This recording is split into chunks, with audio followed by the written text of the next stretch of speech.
بسم اللہ الرحمن الرحیم۔ اسلامیات جماعت اول کی کتاب میں خوش آمدید۔ آج ہم اپنے سبق نمبر 2 کا آغاز کریں گے۔ سبق ہے حدیث نبوی صلی اللہ علیہ وآلہ وسلم۔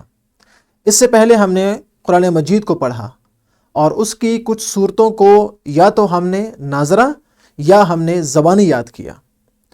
قرآن مجید کے بعد دوسرا نمبر ہے حدیث نبوی کا، جو کہ ہماری ہدایت اور رہنمائی کا ذریعہ ہے۔ آج کے سبق میں ہم حدیث نبوی صلی اللہ علیہ وآلہ وسلم پڑھیں گے اور دیکھیں گے کہ اس میں ہمیں کون سی اچھی بات یا دعا سکھائی گئی ہے۔ تو چلتے ہیں اپنے سبق کا آغاز کرتے ہیں۔ سبق کا نام جیسے کہ آپ کو بتایا حدیث نبوی صلی اللہ علیہ وآلہ وسلم ہے، اور آج کے سبق میں ہم ایک SLO پڑھیں گے، جیسے کہ آپ کی اسکرین پہ لکھا ہوا ہے کہ ایک مختصر صحیح و مستند حدیث یاد کر سکیں۔ تو آج ہم انشاءاللہ حدیث کو یاد کریں گے، اس کا معنی سمجھیں گے اور دیکھیں گے کہ اس میں ہمیں کون سی بات سکھائی گئی ہے یا کون سی بات سے منع کیا گیا ہے۔ تو چلتے ہیں، سبق کا آغاز کرتے ہیں۔ سب سے پہلے کچھ سوالات آپ سے میں کر رہا ہوں، اور یہ سوالات آپ کے پچھلے سبق سے متعلق ہیں۔ آپ نے یہ سوالات غور سے سننے ہیں اور ان کا جواب بھی دینا ہے۔ سب سے پہلا سوال کیا ہے؟ کلمہ طیبہ کے کتنے اجزاء ہیں؟ ہم نے پڑھا تھا کہ کلمہ طیبہ کے 2 اجزاء ہیں۔ دوسرا سوال، کلمہ طیبہ کے پہلے جز میں کس چیز کا ذکر ہے؟ بالکل ٹھیک، کلمہ طیبہ کے پہلے جز میں عقیدہ توحید کا ذکر ہے، یعنی اللہ تعالیٰ کو ایک ماننے کا ذکر ہے۔ اسے ہم کہتے تھے عقیدہ توحید۔ اگلا سوال ہے، کلمہ طیبہ کے دوسرے جز میں کس چیز کا ذکر ہے؟ پہلے جز میں ذکر ہے عقیدہ توحید کا، اور دوسرے جز میں کس چیز کا ذکر ہے؟ بالکل ٹھیک، عقیدہ رسالت کا ذکر ہے، اور اس میں ہم نے پڑھا تھا کہ اس میں ذکر ہے کہ آپ صلی اللہ علیہ وسلم اللہ تعالیٰ کے رسول ہیں اور آخری رسول ہیں۔ اگلا سوال ہے کہ ما شاء اللہ کس موقع پر کہا جاتا ہے، یعنی کون سا ایسا موقع ہوتا ہے جس پر آپ کہتے ہیں ما شاء اللہ؟ بالکل ٹھیک بتایا آپ نے، جب ہم کسی اچھی چیز کو یا اچھی بات کو سنتے ہیں تو ہم کہتے ہیں ما شاء اللہ۔ اور اگلا سوال ہے، انشاءاللہ کس وقت کہنا چاہیے؟ چلے بتائیں، انشاءاللہ کس وقت کہنا چاہیے؟ بالکل ٹھیک، جب ہم کسی نیک اور اچھے کام کا ارادہ کرتے ہیں تو ہم اس ارادہ کرتے وقت کہتے ہیں انشاءاللہ، یعنی میں یہ اچھا کام کروں گا، یا میں نماز پڑھوں گا، یا تلاوت کروں گا، یا اپنا سبق یاد کروں گا، تو اس وقت ہم کہتے ہیں انشاءاللہ، جب ہم اس نیک کام کا ارادہ کرتے ہیں۔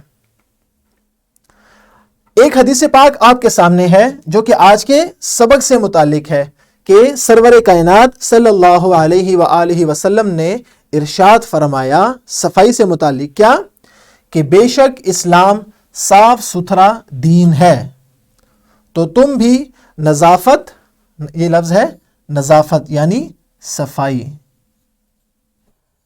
پاکی، تو تم بھی نظافت حاصل کیا کرو، کیونکہ جنت میں صاف ستھرا رہنے والا ہی داخل ہوگا۔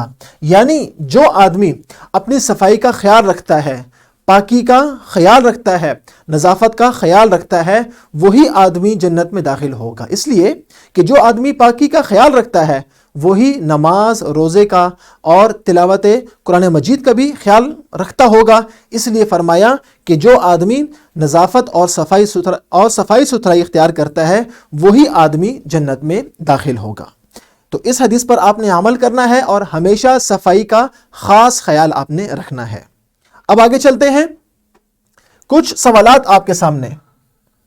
پہلا سوال، کیا آپ صاف ستھرا لباس پہننا پسند کرتے ہیں؟ مجھے یقین ہے کہ آپ سب اس وقت جو کلاس میں بیٹھے ہوئے ہیں تو آپ سب نے صاف ستھرا یونیفارم اور لباس پہن رکھا ہے۔ آپ کے جوتے بھی صاف ہیں، آپ کے ہاتھ اور ان کے ناخن بھی صاف ہیں، اور آپ ہر روز صاف ستھرے ہو کر اور بال کنگھی کر کے آتے ہیں۔ چلیں اب یہ بتائیں کہ آپ صاف ستھرا رہنے کے لیے کیا کیا کرتے ہیں.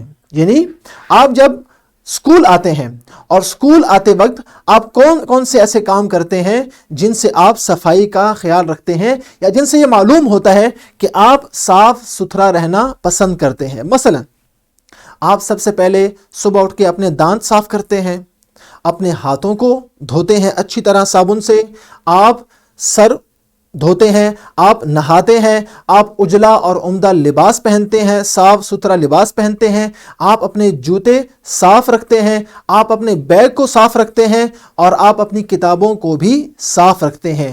تو یہ سب کام ہم کس لیے کرتے ہیں؟ صاف ستھرا رہنے کے لیے. تو جب آپ صاف ستھرے رہتے ہیں اور صاف ستھرا رہنا پسند کرتے ہیں تو آپ کے سامنے یہ دو تصویریں ہیں. اس تصویر کو اگر آپ غور سے دیکھیں تو اس میں یہ ہاتھ کیا ہے؟ یہ صاف ستھرا ہے اور دھویا ہوا ہے. اور اس کے ساتھ جو دوسرا ہاتھ ہے یہ دیکھیں, یہ کیسا ہے؟ یہ ہاتھ میلا ہے اور گندا ہے. آپ کو کون سا ہاتھ پسند ہے؟ ہم سب یہ پسند کرتے ہیں کہ ہمارے ہاتھ صاف ستھرے ہوں. گندے ہاتھ کسی کو پسند نہیں ہوتے. اسی طرح یہ تصویر دیکھیں, یہ دانت کتنا اجڑا اور صاف ستھرا ہے, اور اس کے مقابلے میں یہ دانت جو کہ برش نہیں کرتے, مسواک نہیں کرتے, تو وہ دانت کیا ہو جاتا ہے؟ گندا ہو جاتا ہے. تو یہ دانت سب کو پسند ہوتا ہے, جبکہ یہ دانت میلا دانت اور جس میں صفائی نہ کی گئی ہو, جس کی صفائی کا خیال نہ رکھا گیا ہو, یہ دانت کسی کو پسند نہیں ہوتا. تو ہمیں بھی چاہیے کہ ہم اپنے دانتوں کو صاف رکھیں. اسی طرح یہ قمیص دیکھیں, یہ شرٹ دیکھیں اور یہ شرٹ دیکھیں. اس میں ایک شرٹ کیا ہے؟ بالکل صاف ستھری اور اجلی ہے, جبکہ دوسری کیا ہے؟ وہ گندی ہے, میلی ہے اور اس پر داغ ہیں. تو یہ شرٹ کسی کو پسند نہیں ہوتی اور یہ شرٹ سب کو کیا ہوتی ہے؟ پسند ہوتی ہے. اور جو صاف لباس پہنتے ہیں لوگ اس کو بھی پسند کرتے ہیں. اسی طرح جب آپ کے ہاتھ میلے ہوں تو کوئی آپ سے ہاتھ ملانا پسند نہیں کرتا, لیکن یہی ہاتھ جب آپ صابن سے دھو لیتے ہیں, اچھی طرح دھو لیتے ہیں, تو یہ سب پسند کرتے ہیں. تو لہٰذا اپنے ہاتھ گندے نہیں رکھنے چاہیے بلکہ صاف رکھنے چاہیے. اور جب ہم کوڑا پھینکیں تو کوڑا آپ نے کوڑے دان میں پھینکنا ہے, جیسے کہ اس تصویر میں آپ کو نظر آ رہا ہے. کوڑا دان میں پھینکنا ہے, آپ نے کوڑا دان سے باہر نہیں پھینکنا, جیسے کہ اس تصویر میں آپ کو نظر آ رہا ہے.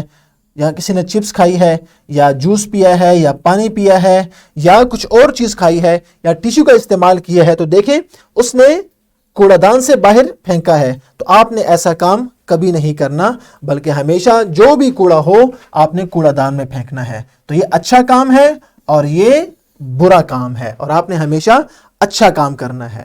اسی طرح اس تصویر میں دیکھیں, جب لوگ کھیلنے کے لیے جاتے ہیں پارک میں, یا کہیں گھومنے پھرنے کے لیے باغ میں, یا کہیں جنگل میں جاتے ہیں, تو اب وہاں پر کیا ہے؟ وہاں پر ڈسٹ بن یعنی کوڑا دان پڑے ہوتے ہیں. تو ہمیں ان کا استعمال کرنا چاہیے. اگر ہم کوڑا باہر پھینکیں گے تو یہ جگہ کیا ہوگی؟ گندی ہو جائے گی, اور ایک دن یہاں پر کوئی بھی آنا پسند نہیں کرے گا.